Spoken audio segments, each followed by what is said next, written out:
ID official করার জন্য কিছু ভুয়া ভিডিও বানাইছে অনেকেই। তো অন্তত এই ভিডিওগুলো থেকে অনেক দূরে থাকবেন, কারণ নিজের আইডি নিজে অফিসিয়াল করতে হয়। এটা আমি আগেও বলেছি, এখনও বলবো।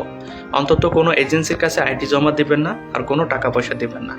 আইডি অফিসিয়াল করতে টাকা লাগে, বাট সেটা আপনি যখন নিজের আইডি নিজে অফিসিয়াল করবেন তখন কিছু স্টেপ বাই স্টেপ কিছু ধাপ আছে, সেগুলো পূরণ করার পরে কত টাকা লাগে, কিভাবে দিতে হয় আইডি, টাকাটা জমা দিতে হয়, কিভাবে কোম্পানির সাথে স্টেপ বাই স্টেপ মেসেজে কথা বলতে হয়, আপনি সব বিস্তারিত পেয়ে যাবেন। অন্তত কোনো এজেন্সির কাছে টাকা দিবেন না, বাট আইডি জমা দেবেন না। নিজের আইডি নিজে অফিসিয়াল করতে হয়। এই বিষয়ে আমার ইউটিউবে ভিডিও বানানো আছে, বা পাশাপাশি আমাকে ইনবক্স করবেন, আমি একটা লিঙ্ক দিয়ে দেবো। ওই লিঙ্কে আপনি অফিসিয়াল যে আইডিটা অফিসিয়াল করার জন্য যে পেজটা লাগে, ওই পেজ পেয়ে যাবেন ওই লিঙ্কে।